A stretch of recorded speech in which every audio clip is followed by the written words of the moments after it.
Ayushri Kirtiraishwaryam Ashisha Purushasya Yaha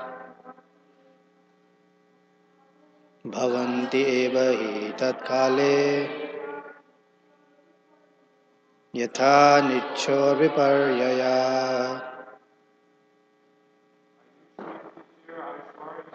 Ayushri Kirtiraishwaryam Ashisha Purushasya Yaha Bhavanti eva hi tatkale Yatha nichor viparyaya. Ladies, please. Ayuh Shri Kirtiraishwaryam Ashisha Purushasya Yaha Bhavanti hi tatkale Yatha nichor viparyaya. Ayuh Shri Kirtiraishwaryam Ashisha Purushasya Yaha Bhavanti eva hi tatkale Yatha nichor viparyaya.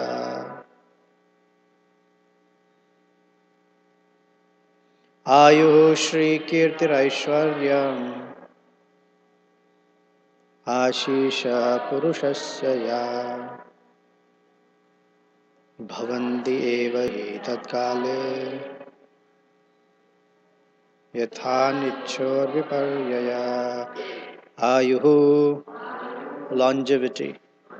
Shri, opulence. Kirtihi, fame. Aishwaryam, power. Ashishaha, benedictions. Purushasya, of the living entity. Yaha, which. Bhavanti, arise. Eva, indeed. He, certainly. Tatkale, at that proper time. Yatha, just as. Anicho, of one not desiring. Viparyaya, reverse conditions. Translation and purport by Srila Prabhupada Ki Jai. Just as a person not inclined to die must nonetheless give up his longevity, opulence, fame, and everything else at the time of death, so at the appointed time of victory, one can gain all these when the Supreme Lord awards them by His mercy. Purport. It is not good to be falsely puffed up, saying that by one's own effort one has become opulent, learned, beautiful, and so on. All such good fortune is achieved through the mercy of the Lord. From another point of view, no one wants to die, and no one wants to be poor or ugly. Therefore, why does the living entity, against his will, receive such unwanted troubles? It is due to the mercy or chastisement of the Supreme Personality of Godhead that one gains or loses everything material. No one is independent. Everyone is dependent on the mercy or chastisement of the Supreme Lord. There is a common saying in Bengal that the Lord has 10 hands. This means that He can control everywhere, in the 8 directions, and up and down. If He wants to take everything away from us with His 10 hands, we cannot protect anything with our 2 hands. Similarly, if He wants to bestow benedictions upon us with His 10 hands, we cannot factually receive them all with our 2 hands. In other words, the benedictions exceed our ambitions. The conclusion is that even though we do not wish to be separated from our possessions, sometimes the Lord forcibly takes them from us, and sometimes He showers such benedictions upon us that we are unable to receive them all. Therefore, either in opulence or in distress, we are not independent. Everything is dependent on the sweet will of the Supreme Personality of Godhead. Om Jnanatimirandhasya Shakaya Chakshurunmilitam Yena Tasmai Shri Gurave Namaha Sri Chaitanya Manobhishtam Sthapitam Yena Bhutale Swayam Rupa Kada Mahyam Dadati Swapadantikam Nama Om Vishnupadaya Krishna Prishtaya Bhutale Srimate Bhaktivedanta Swamin Niti Namine Namaste Saraswate Deve Gauravani Pracharine Nirvishesha Shunyavadi Paschatya Deshatarine Vancha Kalpatarubhyascha Kripa Sindhubhya Evacha Patitanam Pavanebhyo Vaishnavebhyo Namo Namaha Shri Krishna Chaitanya Prabhu Nityananda Shri Advaita Gadadhara Srivasadi Gaura Bhakta Vrinda Hare Krishna Krishna Krishna Hare Hare Hare Rama Rama Rama Hare Hare. I'm still working out the Bhagvatam class schedule, so until then you're, I guess, stuck with me.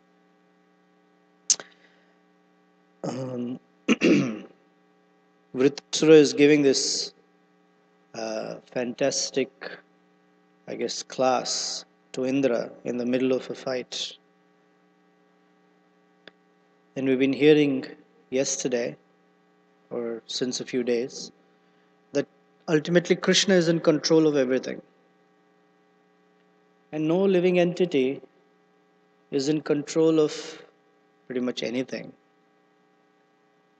And so whatever comes in one's life and whatever is going away from one's life is all by indirectly or directly the mercy of Krishna. Therefore, Narada Muni quotes, or Narada Muni says, Tasyeva hetu prayate tu kovidah na labhyate yat brahmatam upari adaha. That kovida means one who is learned, one who is wise. He does not hanker after or chase after those things that can be achieved either in the higher planets or in the lower planets. Because he says, Kalena sarvatra gabhira ramhasa. Because by the agency of time, these things will anyway come. And by the agency of time, these things will anyway go. It's like we're sitting on a train and the stations are coming and going, coming and going. It's not like we are forcing the train to go somewhere. We're just sitting in the train and the train's moving. Similarly, we are in this material world, embodied in a particular species, and life is moving. The three modes of nature are just taking us from one situation to another, from one situation to another, to another, to another. And all we can do is witness or try to separate ourselves from the projection of thinking that we belong to this world, this situation belongs to me, or these things belong to me. It's just one scene to another scene, from one scenario to another. What should the soul do? Rather than get caught up in this situation after situation, look within, turn towards the Supreme Personality of Godhead and recognize how things happen. In school, children were asked, where does milk come from? And their answer was, you want to take a guess? From the grocery store. No, milk doesn't come from a grocery store. Milk comes from a cow. But the fact that people don't know the source of everything or being disconnected from the source is a major issue within the material world. And because we don't have knowledge about the source or how things come from that source called Krishna, we tend to see what we call the secondary sources. We only see the instruments as the sources, and that's a problem because it keeps us still ignorant of the truth, if you will. And being ignorant of truth is not a safe or happy position. In fact, the more ignorant one is of the truth, the more suffering there is, or the more uh, bewildered they are. But when one understands that Krishna is the source of everything, and we are trying to connect to Krishna, the sense of suffering goes away. Or say it differently, the cause of suffering, or the definition, one definition of suffering, if you will, is not being connected to Krishna. That is the cause of all suffering. And Vritrasura is telling us that these are things that people are attached to very strongly. Ayuhu, longevity. In one sense, it's true because we are eternal. So no one wants to die. No one wants to change things as well. Like I was explaining yesterday, a little discussion on changing the Sunday feast and so much disturbance.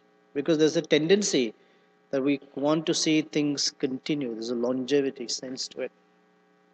No one wants to die. In fact, there are so many pictures and examples that even if you crush a particular plant, somehow it wants to live and it will turn this way and that way, and the creep or even the tree. If you place a table right over the tree, the trunk will go around the table. Or you can pick a wall, the tree will somehow grow through the wall. Or any living entity, as soon as you try to uh, attack, the first thing it does is preserve its life.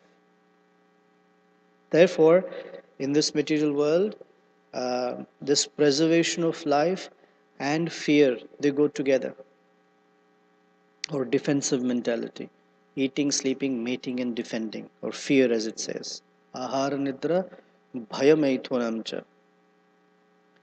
So, when one has this sense of false proprietorship, fear is a natural concomitant because those things that are not ours will be taken away. People are either in denial or don't want to face the truth. So ayuhu, long life.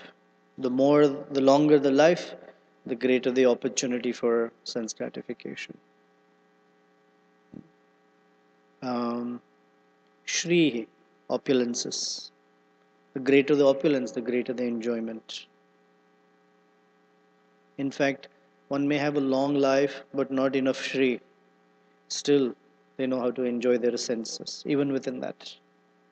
But Shri facilitates the sense of enjoyment, different opulences. Kirti, fame. Everyone wants to be famous somehow or the other. Whether it's in a small group, a larger group, a community, a nation, or the world, they want to be famous. They want to be known by others. They want others to acknowledge them and their contributions, if you will. Because opulences, this is one of Arjuna's arguments in the Bhagavad Gita. If I have all this opulence of a kingdom and all my relatives are dead, who am I going to enjoy it with? I need them to say, wow, Arjuna, you're such a lucky guy. You're so fortunate. And that makes that opulence more valuable. Suppose we buy a new jacket or something, some new possession. We're very happy about it. And nobody acknowledges it. No one even says, oh, nice, something. No one acknowledges. our sense of enjoyment of that thing is reduced a little bit. Because what? No one knows. And then we somehow try to get their attention. And someone should say, hey, nice thing. And, now, now it has proper meaning. The whole idea of doing this was so that people associate that thing and me together and say, wow, very nice. So Shri and Kirti together, opulence and fame have to go together. Otherwise, who cares? We say there's so many persons who are very, very artistic, let's say, or they have some skill, but their skill never comes to light. People never know about them. So then they don't feel satisfied. But some skills, they're popular and people become famous. Oh, this is great. And that's why they want to show off their skills. Aishwaryam is power. As long as there is the life force within the body, there is some power. Different degrees, but power is there. These are all actually Krishna's qualities. Ayu, Krishna's Anadir Adir Govindam, the longest living entity. Shri, all beauty. He is called the husband of the goddess of fortune. So he's the owner of all beauty. He's the owner of all fame. He's the owner of all power. And then Ashishaha, benedictions. Everyone wants to be blessed with more and more of these.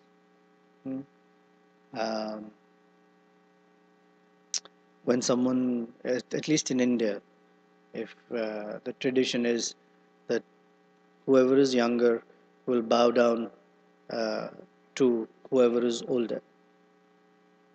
And the blessing that they get is, may you have a long life. Dirghayu.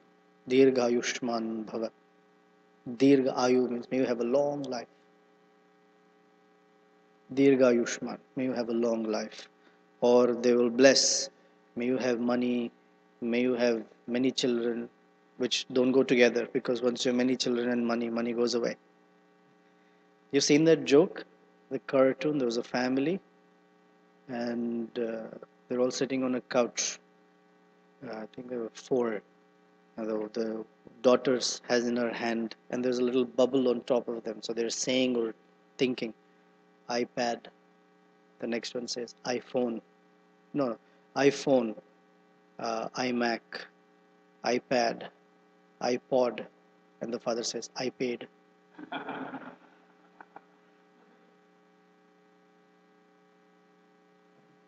But they want benedictions. Generally, the benediction that they want is within this material world, something material, because it's tangible. There's a pastime of Srila Prabhupada. I like this one, so I say it again and again. When Srila Prabhupada was traveling through India in a first class compartment, and I don't know if you've traveled, but first class is only two beds, and then there's a door, and then the next section has two beds and a door. So Prabhupada would travel first class so that his travel is comfortable. And Brahmananda Swami and Tamal Krishna Goswami were guards at that door. So that, because in India, as soon as someone is seen in saffron clothes, people flock to them to say, please give us benedictions. Ashirwad, it's called. So the two young men, they somehow saw Prabhupada and they wanted to get into the train to ask Prabhupada for blessings. So Brahmananda Swami and Tamal Krishna Goswami somehow were making sure that these two don't get in. So after a little dodging this and that, they snuck through. And they came to Prabhupada, and Prabhupada was sitting down on it's called the berth. And these two gentlemen came and said, Swamiji, blessings please, Ashirwad. And Prabhupada generally would joke about Ashirwad because most people want material benedictions. So Prabhupada said, oh, you want Ashirwad? You see these two young men? And there were these nice American Prabhus, shaved head, Sikha, Tilak, and Danda in their hands, right? So you want Ashirwad? I'll bless you to become like these two. And immediately those two men, no, no, thank you, Swamiji, and they ran out.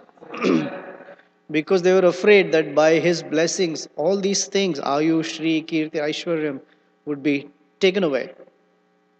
And to live like a renunciate is very painful. They wanted blessings by which their sense gratification can be improved. But what is the real benediction? The real benediction, we understand, is the association of devotees, pure devotees. There's a beautiful verse in the Bhagavatam, Tulayama lavenapi nasvargam na punarbhavam Bhagavat sangi sangasya martyanam kim uta ashishaha. What kind of benediction parallels or equals even a moment of association with a pure devotee?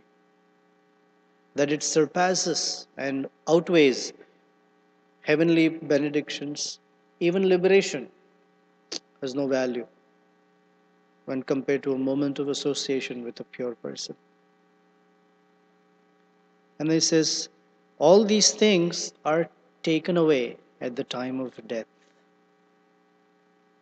And interestingly enough, the human being spends his or her entire life trying to gather these things which are going to go away. What stays? Nothing. Nothing stays. In fact, even the body doesn't stay. It becomes ash or dirt or stool. Yet, a person is very busy accumulating these things, doing things for attempting to lengthen their life further, attempting to collect different types of opulences, power, fame, all these things that are not, they don't belong to him or her at all.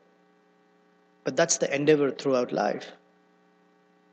And where does one get these things? Prabhupada writes, everything comes from Krishna. So Krishna can give, and the same Krishna can take. And Krishna has 10 hands. That means he can reach anywhere. The 8 directions, up and down. These are the 10 directions. So he can reach anywhere and he can take whatever he likes. And it's not because he's cruel or hard-hearted. One, because everything belongs to him anyway. And second, he does it in a way that is ultimately beneficial for the soul.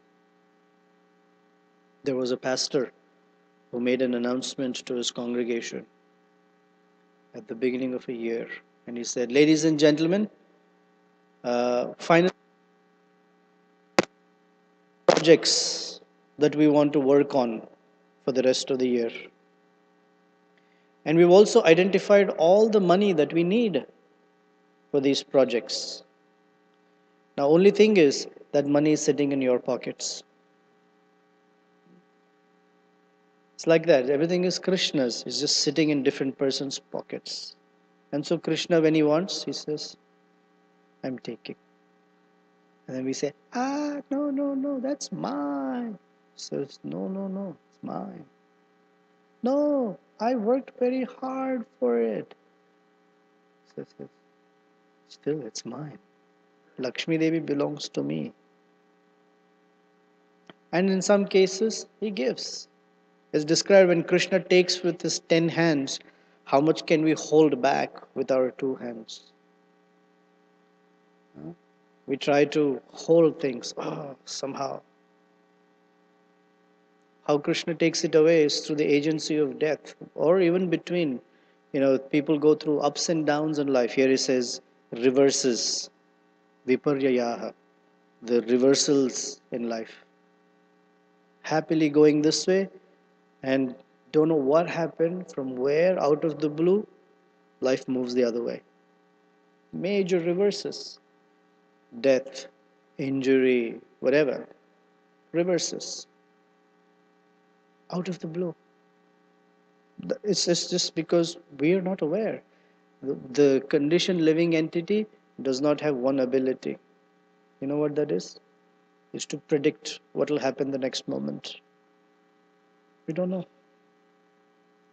We hope that everything goes according to our plan, and we build our life, we plan everything according to our hope and some conviction that everything will go according to our plan, but it doesn't happen like that, right?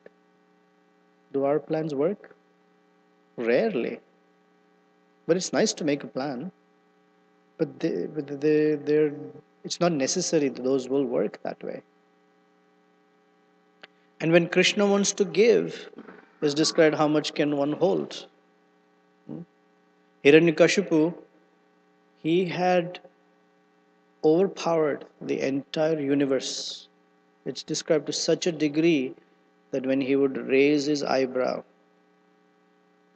all the demigods would shiver. Oh, Hiranyakashipu is raising his eyebrow. I hope I'm not the object of his anger. Or it says that when Ravana, he had his throne up 10 steps, and on each step he would place his foot on one of the demigods controlling the different planets, Mars, Venus, Jupiter, like that. He would step on them and go, and they were like, because he had that authority. He had controlled all the planets. Generally, we say that the planets influence our destiny in one sense, right? That's why many people are into reading of the planets in the almanac. They want to see, oh, which zodiac sign do you belong to today? What's my day going to look like? And in India, they take it to another extreme. They have 10 fingers and 14 rings to somehow counteract the influence of all the planets. You've seen people with so many rings in their hands. Yeah, there's a whole science called gemology or something. Gemology. That for each kind of planet, a particular type of stone has resonance, and it allows for. So suppose your sun is weak, it's in the weak house, as they say in astrology. Then they wear certain rings by which the sun's rays become enhanced, influence is stronger. Or if someone's Mercury or Mars is in the wrong place and it's influencing in a wrong way, then they wear certain colors and certain stones to adjust for that. Some persons whose Mercury is not good, they wear, I think, a red color clothes or something. And people follow it like anything. Red this, blue that, sapphire this, moon is not okay, pearls or something. Anyway, don't go do things because I'm just speaking without any knowledge. I heard in class I should wear. What you should hear is you should not wear these things. Just serve Krishna, and Krishna will take care of all the planets. Krishna's anyway taking care of all the planets. But the idea is they try all these things. So Hiranyakashipu, he had everything. But when Nrsimhadev came, grabbed everything from him, and he had no way to hold any of these opulences, the power. And on the other hand, when Krishna gives, he is so liberal in what he gives. As described, we don't know how Sudama something so much more in return. Sudama didn't know how to handle all that wealth. It's like going to the Niagara waterfalls with a tiny cup, filling water and saying, I got so much mercy. From Krishna's point of view, how much you've missed, right? How much this little cup of water, and Krishna is saying, I'm giving so much more, but you're missing out. We don't have the full take when he gives with all his 10 hands. Because he's the controller. That's the point. He can give, he can take. So when he gives, we use it in Krishna's service. And when he takes, we go and do some other service. We don't whine. Whenever he takes, he can take it away. He can take this body, he can take opulences, he can take our fame, he can just take anything he likes. And to know that that is how Krishna operates is important. Aslisya va padaratam pinashtuman adarshanan marmahatam karotova. However you treat me, Krishna, that's fine. You're still my worshipable object. You may give, you may take. Okay, any comments, questions? Yes, Prabhu. Hare Krishna.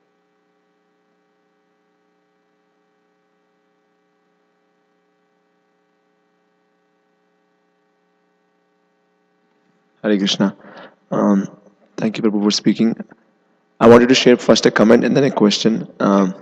When I go out on book distribution, sometimes, and I will stop people, so I will eternally give them a compliment, and like you can see in my face, I'm faking it. I'm like I do not like I would say nice shoes, nice clothes, and they can see that I'm like a salesperson. I'm holding books in my hand. I'm going to stop them and give them books, but still they would smile somehow because the whole day that nobody compliments them, but somebody gives like a fake compliment, they like smile like somebody has Even finally fake is all right. yeah That's fine. somebody's at least finally seeing that I have made a good selection, like wearing nice clothes, nice shoes. So my question, Prabhu, so people have this common sense, or at least I think so, that things which they have, they're going to lose it one day. It is not that they're not aware of this knowledge. However, yet they do not surrender to God, or yet they do not surrender to God or Krishna. They do not surrender. They do not practice religion. So what is lacking there? Because they understand it that whatever possessions they have, they're going to lose it. They have experience of that. They have not been able to keep anything for a very long time. So what is it that can make them devotees, or what can we do? Well, not everyone um, sees, or as it says in the Bhagavatam, Pashyan apina pashyati. They see but they don't see. You know the pastime of Prabhupada? They see but they don't see. In Mayapur, Srila Prabhupada was taking a morning walk, and this time the morning walk was round the campus. He had not gone out. So he would make a circle, come back, he would pause, and he would say, they see, but they do not see. And he would walk again. He'd come back, he'd stop at the same point, he'd say, they see, but they do not see. So he did it about 3 or 4 times. So they were wondering, what is this? And they had quite a bit of, devotees following him. So he said, you see that it was daylight, broad daylight, and the bulb was on, one of the lights was on. And Prabhupada says, everyone sees that the light is on, but nobody turns it off. They're wasting Krishna's energy. They see, but they do not see. They don't do anything about it. So, in one sense, everyone sees. They see death around them. They see people, the stock market crashed or something happened. There was a big layoff at the company. People lose their jobs, they lose their wealth. Everything they see. But they do not attribute it to the original cause, as we were talking earlier. They think that the cause is something material. And so the solution is also to try and do something material to counteract it. Dukkaushadam tadapi dukkham asadhyaham. They don't, no one has told them, because they can't know on their own, or we can't know on our own, that the solution is spiritual solution. Seeing that everything is sourced from Krishna. One doesn't see that. One doesn't try to connect to the source. One sees oneself so separate from the source, and everything else also is separate. Then it's up to me, how do I want to reconfigure my life in such a way that next time I will, such a thing, if it were to happen, I'm not in the same condition. So they work hard again. Therefore, it's described that the first and foremost thing that's relieving of all distress is Sambandha Gyan, to know that we are parts and parcels of Krishna and we're connected to Krishna. And everything is connected to Krishna.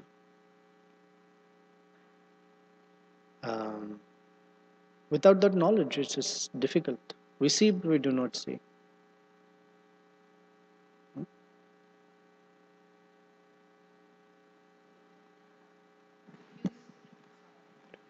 Just clarification of what you were saying.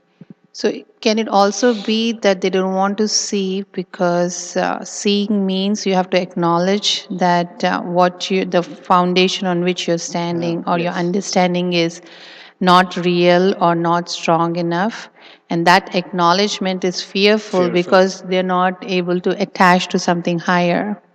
Yeah, very good point. The denial that, oh, whatever I have been doing, that's connecting to another piece I wanted to say about education. That the whole system of education, they have separated God from the educational system.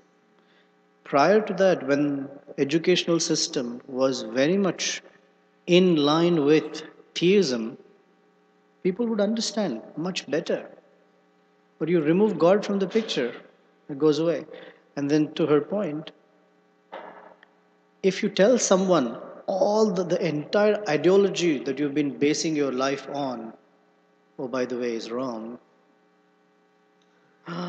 it's like pulling the rug from under their feet. It's very fearful.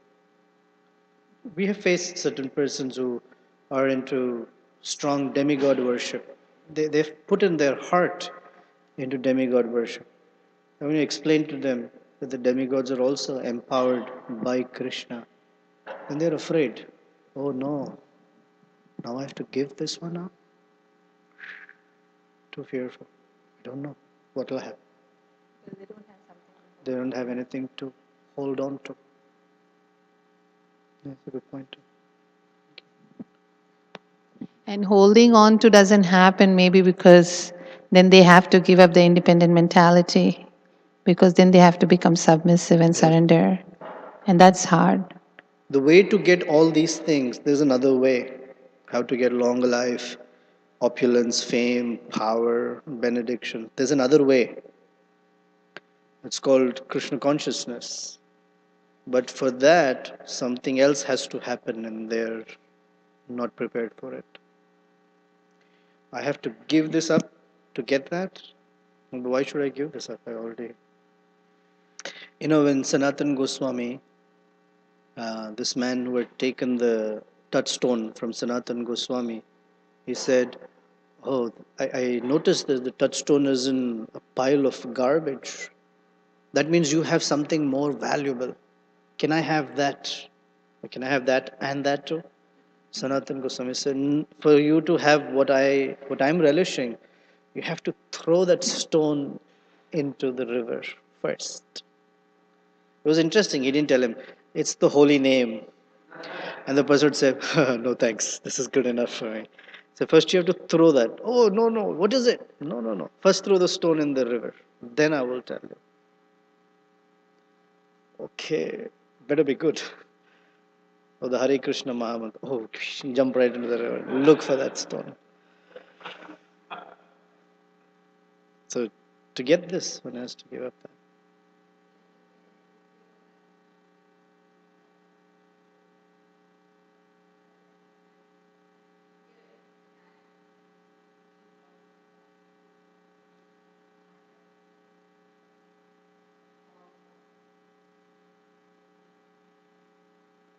Hmm.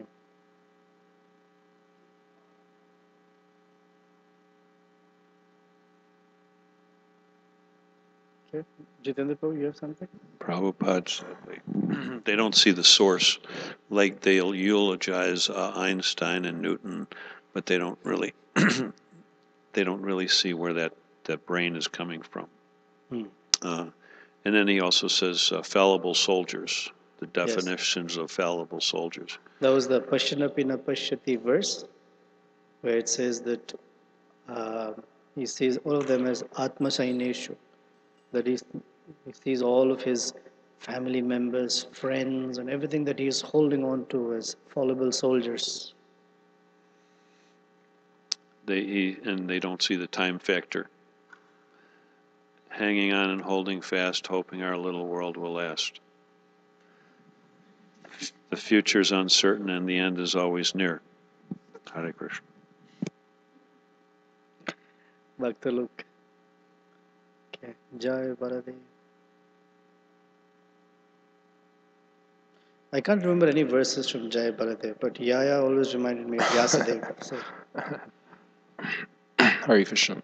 So we see that celebrities, they spend their kind of lives acquiring these opulences, yes, usually, or any opulence, just to get people basically to love them, like, yes. to get some acknowledgement, or we could say the higher thing is love or whatever. But we could see that, with all these opulences, people don't love, there's some motive, and that's why celebrities kind of feel, lonely.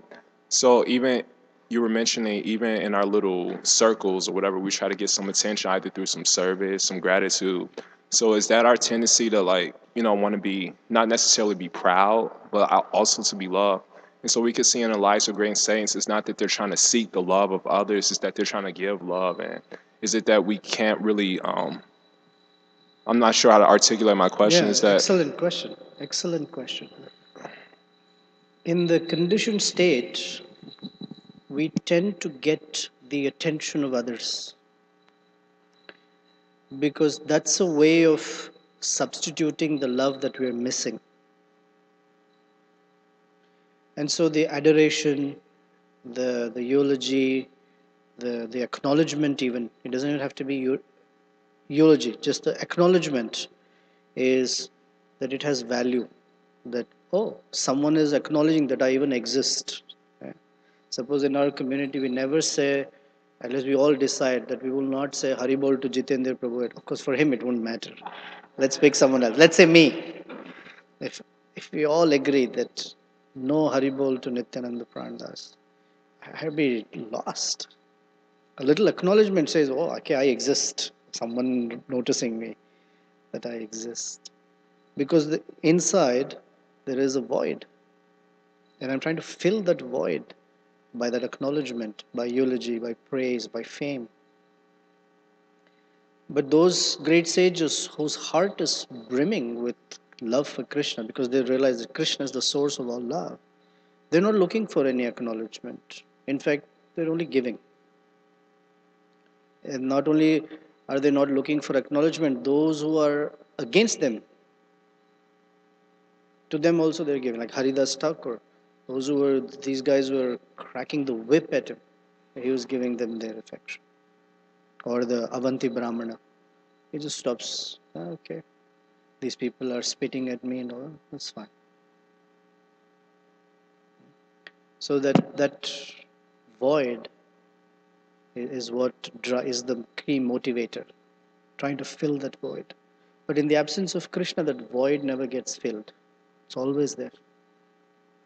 So celebrities, they're famous like anything. They like it that they're out on the street and everyone mobs around them. Yay, he looked at me.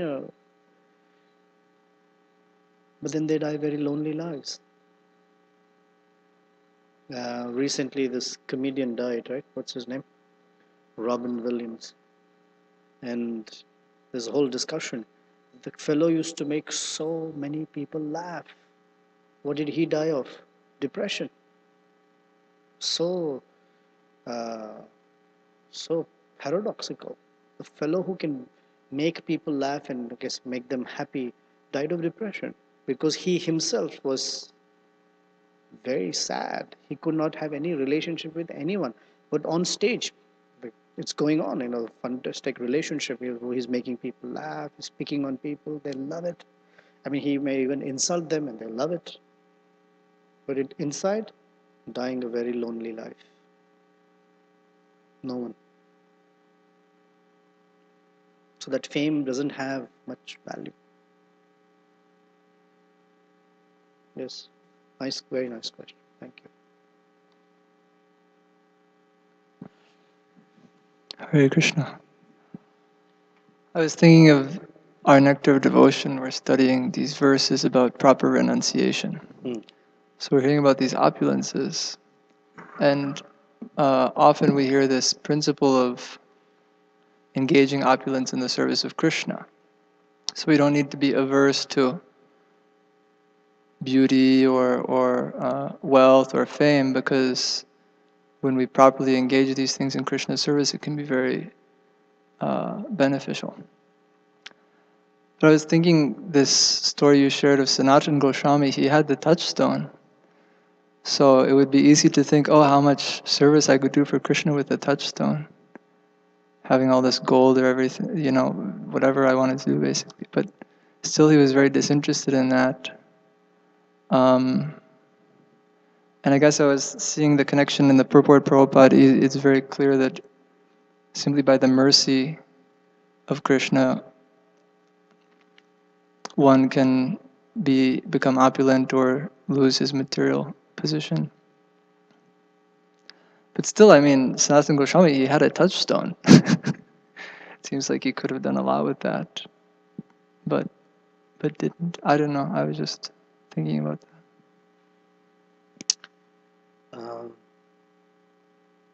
In the verse in the Bhagavad Gita, where it's Yukta Ahara Viharasya, Yukta Swapnava Bodhasya, Yukta Chesta Karmasu, that one, where Krishna is talking about one should be regulated in the activities of eating, sleeping, and recreation and work. Prabhupada, that refers to the Goswamis, Rupa Goswami and Haridas Thakur. And he doesn't say that they had balanced or, how he said they never ate, they never slept. The verse says you should balance eating and sleeping, and he gives the example of Rupa Goswami and Haridas Thakur who never ate and never slept. That he didn't say, okay, Yudhishthir Maharaj or Parikshit. He gives the extreme example. It is always stated like, why such? When we say balance, Prabhupada gives the example of Rupa and Haridas Thakur. So things like the touchstone in Sanatana Goswami's case, Yukta Vairagya is important because we're trying to fit in from the material world into the spiritual world. And because we're using those things, the tendency is to become used by them. As we say, instead of Yukta Vairagya, we become Yukta. We become used by those things. And we forget Krishna. So Yukta Vairagya is a very wonderful principle that allows us to transform our consciousness from exploitation to service. After crossing to the other side, it's irrelevant whether there is opulence or not. So even in Yudhishthir Maharaj's case, when he was very opulent, he used everything in Krishna's service. And when he lost everything in the gambling match and had to live in the forest, he was able to live in the forest. We never hear in Mahabharata that Yudhishthir Maharaj complained, today I couldn't sleep well because the floor was very hard or something. They didn't get anything to eat, no complaint. They didn't have a place to sleep, no complaining. It didn't matter. It was irrelevant. So like that. For Sanatana Goswami, it's irrelevant whether the wealth is there or not. And he came from a very, very wealthy background. But it didn't matter. The Yukta Vairagya is for the transition. It helps change or transform our consciousness. Okay. Thank you. Srila Prabhupada ki jai, Srimad Bhagvatam ki jai, Gaur Premanand.